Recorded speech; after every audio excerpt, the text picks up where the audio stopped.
अब इसके second part की बात करेंगे, एक साथ में बड़ा वीडियो हो जाता है इसलिए दूसरे में बना रहे हैं। तो तत्र एकम स्पर्शनेन्द्रियम इंद्रियाणाम इंद्रिय व्यापकम चेतः समवायप स्पर्शन व्याप्तकम अपि च चेतः तस्मात् सर्वेन्द्रियाणाम व्यापक स्पर्शकृतो यो भाव विशेष सो अयम अनुपशयात पंचविध त्रिविध विकल्पो भवति सात्मेन्द्रियार्थ संयोग सात्म्यार्थो ही उपशयार्थ। तो इसमें क्या है, उक्त 5 ज्ञान इंद्रियों में एक स्पर्शनेन्द्रिय भी है जो सभी इंद्रियों में व्यापक है और जिसका मन से समवाय संबंध है। स्पर्शनेन्द्रिय के प्रत्येक अंश में व्याप्त होने के कारण अरुमन भी संपूर्ण शरीर में व्याप्त होता है।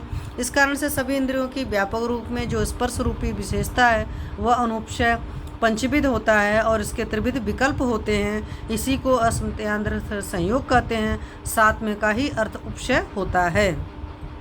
अब आगे कर्म का लक्षण तथा अतियोगादि है। तो कर्म का है वांग मन शरीर प्रवृत्ति। तत्र वांग मन शरीर अति प्रवृत्तिर अतियोग सर्वसो अप्रवृत्तिर अयोग वेग धारणो उदीरण विषम स्खलनम गमन पतन अंग प्रणिधान अंग प्रदूषण प्रहार मर्दन प्राणोपरोध क्लेशनादि शारीरो मिथ्यायोग सूचिका अनिर्त काल कलह प्रिय अबद्ध अनुपचार परुष वचनार्दि वांग मिथ्यायोग भय शोक क्रोध लोभ मोह मानेस्व मिथ्या दर्शनार्दि मानसो मिथ्यायोग। तो वाणी मन और शरीर की चेष्टाओं का नाम कर्म है। कर्म का अतियोग वाणी मन तथा शरीर के किसी कार्य विशेष से अधिक प्रवृत्ति होना अतियोग है। इनकी सर्वथा प्रवृत्ति को अयोग कहते हैं। वात मूत्र पुरुष आदि के वेगों को रोकना, जो वेग उत्पन्न न हो उनको उभारना, बलात् प्रेरित करना, विषम स्थानों पर जाने पर फिसल जाना, अधिक चलना, गिर जाना, अंगों को विषम स्थिति में रखना, शरीरायों को दूषित करना या रखना, अंगों में प्रहार करना, अधिक मर्दन, प्राणवायु आदि का अधिक देर तक रोकना और किसी भी प्रकार का क्लेश देना शरीर का मिथ्या योग है।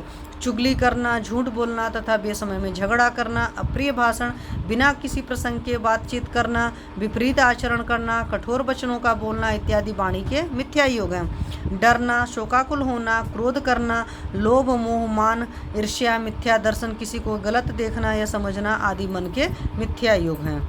और आज की डेट में देखोगे तो मेजॉरिटी जो हैं कर्म के और मन के मिथ्या योग हैं और इसीलिए इंसान बहुत ज़्यादा परेशान है। अब आगे है कर्म का मिथ्या योग। संग्रहण च अतियोग अयोग वर्णम कर्म वांग मन शरीरजम अहित अनुपदिष्टम यत तच्च मिथ्या योगम विद्यात्। तो ऊपर जो कर्म के संबंध में विस्तार पूर्वक कहा गया है उसी का सूत्र रूप में यहाँ निर्देश किया जा रहा है। अतियोग और अयोग को छोड़ करके वाणी मन तथा शरीर से किया जाने वाला जो भी अहितकर कर्म है, भले ही उसका उपदेश न किया गया, उसे संक्षेप से मिथ्या योग समझे। अयोग मतलब बिल्कुल नहीं, अतियोग मतलब ज़्यादा। तो उनसे अलग जो भी होते हैं या कोड ऑफ कंडक्ट के से जो भी कुछ उल्टा पुल्टा होता है, सद्व्रत से जो कुछ भी उल्टा पुल्टा है, वो सब सारा मिथ्या योग होता है। इति त्रिविधम विकल्पम त्रिविधम एवं कर्म प्रज्ञापराध इति व्यवस्थित। इस प्रकार पूर्वोक्त त्रिविध विकल्प अतियोग अयोग मिथ्या योग और 3 ही प्रकार के कर्म वाणी मन और शरीर द्वारा किए हुए को प्रज्ञा मतलब बुद्धि का अपराध, भूल प्रमाद आदि कारणों से हुआ अपराध समझने। प्रज्ञापराध का मतलब है कि हमें पता है उसके बावजूद हम गलत करते हैं, दैट इज प्रज्ञापराध। अब एक है काल का लक्षण तथा उसके अतियोग आदि। तो यहाँ पर दे रखा है शीत उष्ण वर्ष लक्षण पुनर्हेमंत ग्रीष्म वर्षा संवत्सर सह काल तत्र अतिमात्रा स्वलक्षण काल अतियोग हीन स्वलक्षण काल अयोग यथा स्वलक्षण विपरीत लक्षणस्तु काल मिथ्या योग काल पुनः परिणाम उच्यते।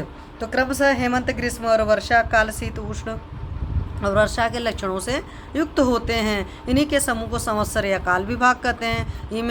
इनमें हेमंत में अधिक जाड़ा पड़ना, ग्रीष्म से भयंकर गर्मी का होना और वर्षा में निरंतर वर्षा का होते रहना, ये इन कालों का अपने अपने समय में काल का अतियोग कहा जाता है। और उक्त कालों का अपने अपने स्वभाव में हीन लक्षणों वाला होना काल का अयोग है। जिस काल में जिन लक्षणों का होना स्वाभाविक है उसके विपरीत लक्षणों का दिखलाई देना या अनुभव होना उस काल का मिथ्या योग कहा जाता है। काल को ही परिणाम कहते हैं। और आजकल आप देखते सकते हो कई बार ऐसा होता है मिथ्या योग होता है। जैसे अभी मई के महीने में एक बार बीच में बारिश हो गई थी तो मौसम काफ़ी ठंडा हो गया था। मतलब जब ठंड पड़ना चाहिए तब गर्मी पड़ रही है, जब गर्मी पड़नी चाहिए तब ठंड पड़नी चाहिए, और जब ठंड पड़नी चाहिए तब बहुत ज़्यादा ठंड पड़ रही है, गर्मी पड़नी चाहिए तो बहुत ज़्यादा गर्मी पड़ रही थी। ये सारा ही चीज़ मिथ्या योग में और आजकल इस तरह की चीज़ें काफ़ी ज़्यादा हो रही हैं।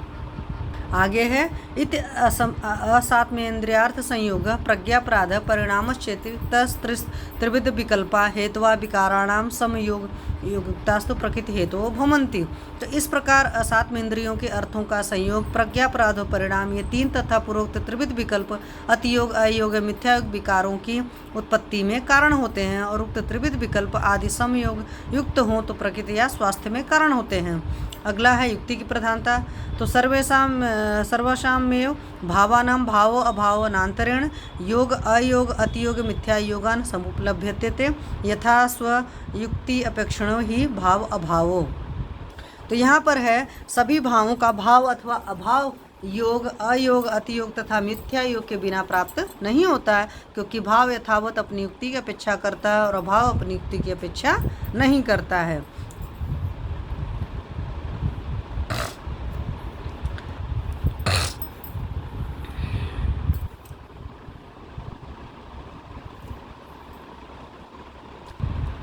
आगे है तत्र बुद्धिमता मानस व्याधि विपरीतेनापि सता बुद्धया हित अहित वेच्छावेच्छ धर्मार्थ काम मानम अहितानाम उपसेवने हितानाम च उपसेवने प्रयतितव्यम न हि अंतरेण लोके त्रयम् एतन मानसम किंचिन निष्पद्यते सुखम वा दुखम वा तस्माद् एत च अनुष्ठेयं तद्विद्यानां च उपसेवने प्रयितव्यम् आत्मदेश कुल काल बल शक्ति ज्ञाने यथा यंचेति। तो मानस रोग से पीड़ित होने जाने पर बुद्धिमान मनुष्य का कर्तव्य है कि वह अपनी बुद्धि से हित और अहित को देख देखकर हितकारक धर्म अर्थ एवं काम का सेवन करे, और अहित कर अधर्म चोरी आदि से धनोपार्जन पर स्त्री का सेवन न करे। संसार में धर्म अर्थ काम इन तीनों के बिना आंतरिक सुख अथवा दुख उत्पन्न हो ही नहीं सकता, इसलिए निम्नोक्त व्यवहारों का पालन करना चाहिए। तद्विध वृद्धों मानस रोग विज्ञान तथा अनुभवी व्यक्तियों की सेवा का पूर्ण प्रयत्न करना चाहिए तथा आत्मज्ञान अपनों को पहचानना देश कुल बल एवं शक्ति को ठीक ठीक जानने का प्रयत्न करें।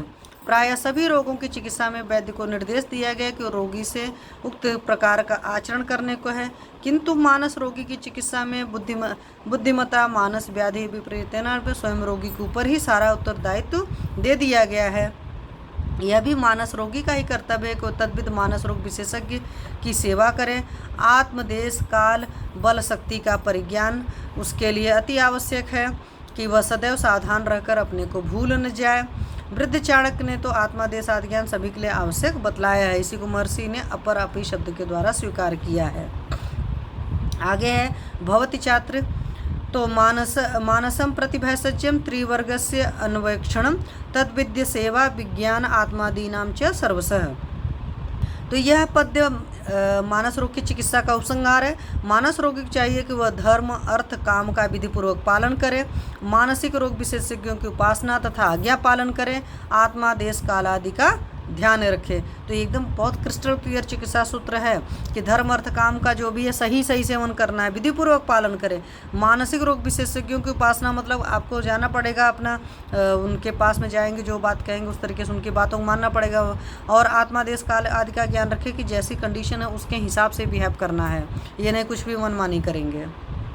अब आगे है त्रयरोग मार्ग। तो त्रयरोग मार्ग इत शाखा मर्मास्ति संदेह कोष्ठश्च तत्र शाखा रक्तादयो धातवस्तुक च स बाह्य मार्गो बाह्यो रोग मार्ग मर्माणि पुनर्वस्ति हृदय मूर्धादीनि अस्थि संदेहो अस्थि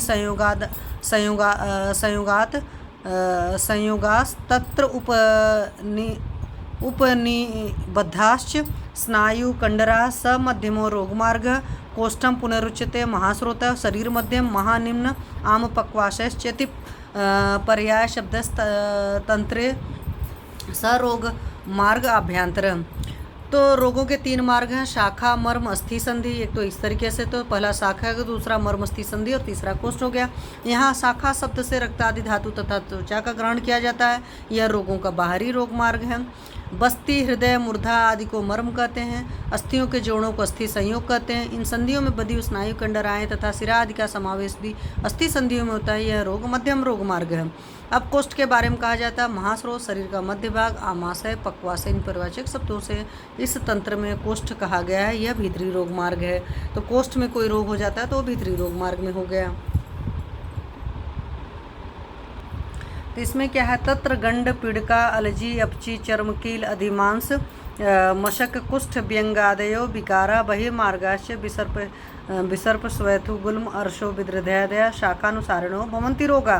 तो शाखानुसारी रोग में शाखाओं में होने वाले रोग हैं, गंड है, गलगंड है, पिड़का है, अलजी है, अपची है, चर्मकील है, अर्बुद है, अधिमांस है, मशक है, कुष्ठ है, व्यंग आदि विकार हो। बाहरी मार्गों में होने वाले रोग मतलब विसर्प, शोथ, गुल्म, अर्श, विद्रधि आदि शाखानुसारी कहे जाते हैं। तो बाहरी रोग मार्ग शाखा में आता था, तो उसमें जो जो रोग होने वाले थे ये है। फिर मध्य मार्ग में आपको पता है हृदय, बस्ती, ये सब सारी चीज़ें आ रही थी। तो मध्य मार्ग अनुसार थे पच्छबद, ग्रह, अपतानक, अर्दित, शोष, राजच्छमा, अस्थि, संधि, शूल, गुद, भ्रंशादय, शिरो, हृदय, बस्ती, रोगादय मध्यम मार्ग अनुसार न भवन्ति। तो पच्छबद मतलब आधे अंग का लकवा है, पच्छग्रह है किसी पक्ष विशेष का जकड़ जाना, अपतानक अर्धिक प्रदेश का लकवा, शोष, राजच्छमा, अस्थि शूल, संधि शूल, गुद, भ्रंश आदि शिरोरोग, हृदय रोग, बस्ती रोग आदि मध्य मार्गों में होने वाले रोग हैं। अब फिर कोष्ठानुसारी क्या हो जाएंगे, ज्वर, अतिसार, सर्दी, अलसक, विसूचिका, काश, श्वास, हिक्का आना, उदर प्लीहा, देव, अंतर्मार्गश, विसर्प, स्वैथु, गुल्मादय, अर्श, विद्रध्यादय कुष्ठानुसारण भवंती रोगा। तो ज्वर हो गया, अतिसार हो गया, वमन हो गया, अलसक है, विसूचिका, का, श्वास, हिक्का हो गया, आना, अफारा जो है, उदर रोग है, प्लीहा आदि रोग अंतःमार्ग में उत्पन्न होते हैं। साथ में विसर्प, श्वेत मतलब सूजन, गुल्म, अर्श, विद्रधि ये भी कोष्ठ मार्ग का अनुसरण करने वाले हैं। तो कुछ आप देखोगे कॉमन भी होंगे, मिलाओगे तो, जैसे गुद वगैरह वाला हो गया, अर्श वगैरह हो गया, इस तरह की चीज़ें। फिर आगे देखेंगे हम त्रिविधा भिषजमित, 3 तरह भिषज होते हैं, भिषक, छद्मचरा, संति के सिद्ध साधिता, संति वैद्य गुण उपयुक्ता, त्रिविधा भिषजो भुवि। तो इस संसार में 3 प्रकार के चिकित्सक होते हैं, भिषक, छद्मचर जो मूर्ख व्यक्ति जो वैद्य का वेश धारण करके विचरण करते हैं, और इस तरह के आपको बहुत सारे लोग मिल जाएंगे। सिद्ध साधित होते हैं और चिकित्सक के गुणों से परिपूर्ण होते हैं। तो भिषक, छद्मचर जो होता है, छद्यचर वैद्य के या भिषक के लक्षण क्या होते हैं, वैद्य भांड औषध है, पुस्त है, पल्लवलोकन है, लभंते ते भिषक शब्दम शब्दम ज्ञास्ते प्रतिरूप का। तो वैद्यों के पात्र, खरल, बट्टा जो भी उपकरण चाहिए सारे इंस्ट्रूमेंट वगैरह अपने पास रख लेगा। औषधि हो गए, पुस्तक हो गया, पल्लव हो गया, और देखने से जो भिषक शब्द को प्राप्त होते हैं वे मूर्ख ठग वैद्य के प्रतिरूप है। सिद्ध साधित कौन से होते हैं, तो जो सारे इंस्ट्रूमेंट वगैरह सारी चीज़ें रख लेंगे तो वहाँ से तो उस तरह के छद्यचर भी होते हैं। सिद्ध साधित मतलब क्या होता है, श्री यशो ज्ञान सिद्धानाम व्यपदेशाद अति द्विधा वैद्य शब्दम लबंती ये ज्ञास्त सिद्ध साधिता। तो श्रीमान, यशस्वी, ज्ञानवान एवं सिद्ध पुरुषों के बहाने से स्वयं वैसे न होते हुए जो वैद्य इस उपाधि को प्राप्त कर लेते हैं, इस प्रकार के वैद्यों को सिद्ध साधित कहते हैं। तो मतलब उनके सर्कल में रहेंगे उस तरह का अपना नेम फेम बना लेते हैं, बट रियल में नहीं होते, तो सिद्ध साधित उनको कहते हैं। अब इसमें आगे दे रखी है वास्तविक वैद्य की परिभाषा। तो वास्तविक वैद्य क्या होता है, प्रयोग ज्ञान विज्ञान सिद्धि सिद्धा सुप्रदा जीविता भी सरास्ते शिवर वैद्यतम तेसु अवस्थितम। तो जो वैद्य आयुर्वेद शास्त्र का ज्ञाता हो, साथ ही अन्य शास्त्रों का भी जानकार हो, औषध प्रयोग में निपुण हो, सभी प्रकार के औषध निर्माण में भी कुशल हो, अपनी योग्यता के कारण प्रसिद्ध हो, रोगी के कष्ट को दूर कर उसको सुख देने की क्षमता रखता हो, ऐसे वैद्यों को जीविताभिसर कहते हैं। ऐसे ही पुरुषों में वैद्यत्व रहता है, अथवा यही वास्तव में वैद्य कहने योग्य है। तो आप ये देख रहे हो, प्रयोग भी होना चाहिए, ज्ञान विज्ञान सिद्धि सिद्धा मतलब होना चाहिए, अपना ही शास्त्र का भी वर्णन ज्ञान पता होना चाहिए, दूसरे शास्त्र का भी होना चाहिए, जो औषध की योजना की जा रही है उसकी होना चाहिए, औषध का निर्माण भी होना चाहिए, सारी चीज़ होना चाहिए, तब जाकर जीवितासर या वास्तविक वैद्य की परिभाषा को आप गेन करते हैं। अब आगे त्रिविध औषध है। तो त्रिविधम औषधि दैव्योपाश्रम मुक्त्युपाश्रम सत्तावजय तत्र दैव्योपाश्रम मंत्र औषधि मणि मंगल बलि उपहार होम नियम प्रायश्चित उपवास स्वस्थैन प्रणिपात गमनादि युक्तोपाश्रम पुनर्आहार औषध द्रव्याणाम योजना सत्वावजय पुनर्अहितभ्योर अर्थ्यो अर्थेभ्यो मनोनिग्रह। तो औषध के 3 भेद होते हैं, दैव्यपाश्रय, इत्युपाश्रय, सत्वाब्जय।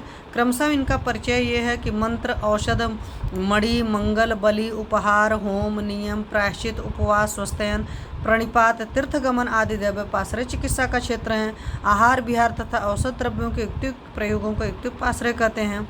अहितकर विषयों से मन को रोकना सत्वाब्जय चिकित्सा है। अब त्रिविध औषध क्या है? शरीर दोष प्रकोपे खलु शरीरम एव आश्रितम प्राय शस्त्री विध औषधम इच्छन्ति अंतः परिमार्जन बहि परिमार्जनम शस्त्र प्रणिधानम चेति। तो त्रिविध औषध शरीर संबंधी वातायत दोषों के प्रकटित होने पर शरीर को ही आधार मानकर प्राय चिकित्सक 3 प्रकार के औषध द्रव्यों का प्रयोग करना चाहते हैं।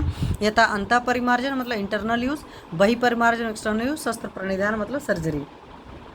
तत्र अंतः परिमार्जनम यदंतः शरीरम अनुप्रविश्य औषध आहारम जात व्याधीन प्रमाष्टिम यत् पुनर्बहि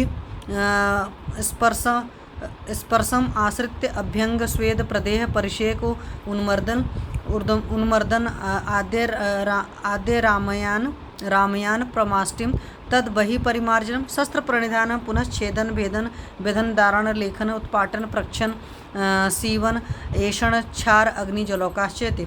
तो बहि परिमार्जन में क्या होता है? सर्वप्रथम अंतः परिमार्जन के लक्षण, जो औषधियाँ शरीर के भीतर जाकर मिथ्या आहार विहार से उत्पन्न समस्त विकारों को दूर करती हैं, वे अंतः भीतरी भागों का परिमार्जन चारों ओर से साफ करना कराती हैं। तो जो आप इंटरनल यूज़ करते हो उसका है। अगला है बहि परिमार्जन। तो बहि परिमार्जन औषध योग बाहरी त्वचा का आश्रय लेकर अभ्यंग स्वेद प्रदेह लेप परिषेक उन्मर्दन विमलापन यह क्रिया व्रण शोथ को घटाने के लिए की जाती है। व्रण उत्पन्न होते ही आदि द्वारा रोगों का विनाश करते हैं, उन्हें बहि मतलब बाहरी भाग में उत्पन्न रोगों का परिमार्जन कहते हैं। फिर शस्त्र प्रणिधान का लक्षण क्या है? तो छेदन है, काट कर 2 टुकड़े करना, भेदन मतलब चीर कर 2 हिस्सा करना, भेदन मतलब जैसे बंदूक गोली शरीर को बीत डालती है उसे बीधना कहते हैं। दारण मतलब फाड़ना, लेखन मतलब खुरचना, उत्पाटन मतलब सल्ले या दांत को निकालना, उखाड़ना, प्रच्छन थोड़ा सा काट कर घाव करके इसके बाद उस स्थान पर सिंगी या तुम्बी लगाकर दुष्ट रक्त या पुई को निकाला जाता है, उसके प्रच्छन बोलते हैं, प्रच्छान बोलते हैं। सीवन मतलब फटी हुई त्वचा को सीना, ऐषण मतलब सलाका से व्रण आदि के विस्तार को ढूंढना, क्षार प्रयोग मसीह आदि को जलाने के लिए क्षार सूत्र आदि ये सब जो क्रियाएं की जाती हैं या दाह आदि क्रियाएं की जाती है, अग्नि प्रयोग और जलों का प्रयोग, इन सबको शस्त्र प्रणिधान कहते हैं। भवंती चात्र में क्या लिखा है? प्राज्ञो रोगे समुत्पन्ने बाहेन अभ्यंतरेण वा कर्मणा लप्ते सर्म शस्त्र उपक्रमणेन वा। तो बुद्धिमान चिकित्सक रोग उत्पन्न होते ही बरि परिमार्जन तथा अंतः परिमार्जन अथवा शस्त्र प्रणिधान चिकित्सा विधियों के प्रयोगों से सर्म को सुख को प्राप्त करता है। आगे क्या है? बालस्तु खलु मोहाद वा प्रमादाद वा न बुध्यते उत्पद्यमानम प्रथमम रोगम शत्रुम इवा बुध। तो अन्य उदाहरण है सूझबूझ रहित मूर्ख पुरुष अज्ञानवश अथवा लापरवाही कारण उत्पन्न वाले शत्रु के समान रोग को प्रारंभ में ही नहीं जान पाता है। अणुहि प्रथमं भूत्वा रोगः पश्चात विवर्धते स जातमूलो मुष्णाति बलम आयुष्य व दुर्मते। तो उस अनभिज्ञ व्यक्ति का वह रोग प्रारंभ में छोटा होने पर भी बाद में अपनी जड़ जमाकर धीरे धीरे बढ़ता जाता है। तदंतर वह रोग उस व्यक्ति के बल और आयु का विनाश कर देता है। न मूढ़ो लभते संज्ञाम तावद यावन्न पीड़यते पीड़ितस्तु मतिम पश्चात कुरुते व्याधि निग्रहे। तो मूर्ख इत हित के विवेक से रहित पुरुष तब तक रोग के उपचार करने के प्रति सचेष्ट नहीं होता, होश में नहीं आता, जब तक उसको कष्ट का अनुभव नहीं होने लगता, और कष्ट का अनुभव होने के बाद वह रोग की चिकित्सा करने के लिए सोचने लगता है। अत्र पुत्राश्च दाराश्च ज्ञातिश्च आहु भासते सर्वस्व एनापि मे कश्चित् भिषगानि यताम इति। तो रोग से पीड़ित होने पर वह अपने पुत्र स्त्री तथा बंधुओं को बुलाकर करते हैं कि मेरा सब कुछ देकर भी किसी योग्य चिकित्सक को बुलाइए और मुझे निरोग कीजिए। तथा विधम च कह सक्तो दुर्बलम व्याधि पीड़ितम कृशम क्षीणेन्द्रियम दीनम परित्रातुम गतायुषम। ऐसा कौन चिकित्सक है जो दुर्बल रोग से पीड़ित कृश जिसकी सभी इंद्रियां क्षीण हो गई हों, दीन तथा गतायु पुरुष की चिकित्सा कर सके। स त्रातारम अनासाद्य बालस त्यजति जीवितम गोधालंगु बद्धे वा कृष्यमाणा बलीयसा। तो वह मूर्ख व्यक्ति अंतिम क्षणों में अपने बचाने वाले को न पाकर उस प्रकार अपने जीवन को छोड़ देता है जिस प्रकार किसी बलवान पुरुष द्वारा पूंछ में रस्सी बांधकर खींची हुई गोधा या गो अपने प्राणों को छोड़ देती है। तस्मात् प्राग्यो रोगेभ्यो रोगेषु तरुणेषु वा भैषजे प्रतिकुर्वीत यह इच्छित सुखम आत्मन। तो इसलिए जो व्यक्ति अपना सुख चाहता है वह रोगों के प्रारंभ होते अथवा कुछ बढ़ने पर विभिन्न प्रकार के औषधोपचारों से उनको दूर करने का प्रयत्न करें। तत्र श्लोको एषणः समुपस्तंभा बलम कारणम आमया तिस्त्रैषणीय मार्गाश्च भिषजो भेषजानि च त्रितु एन अष्टौ समुच्छिष्टा कृष्णात्रेण धीमता भावा भावेषु असक्तेन येषु सर्वं प्रतिष्ठितम्। तो प्रस्तुत अध्याय में वर्णित विषयों की परिगणना है। सांसारिक विषयों से निर्लिप्त बुद्धिमान कृष्ण आत्रेय ने इस तिस्त्रैषणी नामक अध्याय में 3 ऐषणाओं, 3 उपस्तंभों, 3 प्रकार के बलों, रोग के 3 प्रकार के कारणों, 3 प्रकार के रोगों, 3 प्रकार के रोग मार्गों, 3 प्रकार के वैद्यों तथा 3 प्रकार के औषधों का वर्णन 3-3 की संख्या में किया है। इनके उक्त 8 भागों में संपूर्ण चिकित्सा शास्त्र प्रतिष्ठित है। तो तिस्त्रैषणी अध्याय के 8 तर्क क्या है? पहला ऐषणा, प्राणैषणा, धनैषणा, परलोक ऐषणा, फिर उपस्तंभ, उपस्तंभ, आहार निद्रा ब्रह्मचर्य, आहार स्वप्न ब्रह्मचर्य। फिर बल में 3 बल है, सहज काल युक्तिकृत, आयतन 3 है, असंध्यार्थ संयोग, प्रज्ञा प्रारब्ध परिणाम। फिर रोग में निजागंतुज और मानस रोग, रोग मार्ग में बाह्य रोग मार्ग, मध्यम रोग मार्ग, आभ्यंतर रोग मार्ग या शाखा मर्म और कोष्ठ वगैरह है। फिर भिषक में छद्मचर है, सिद्ध साधित है, जीवाति भीसर है। फिर औषध में दैव्यपासर, युक्तिपासर, सत्ताब्जय चिकित्सा है, मतलब इस तरह की, तथा अंत परिमार्जन, बहिपरिमार्जन और शस्त्र परिधान इस तरह का दे रखा है। फिर है इति अग्निवेश कृते तंत्रे चरक प्रति संस्कृते सूत्रस्थाने निर्देश चतुष्के तिस्त्रैषणीयो नाम 11 अध्याय। तो इस प्रकार से 11वां चैप्टर जो है तिस्त्रैषणी अध्याय निर्देश चतुष्क का खत्म हुआ। Thank you.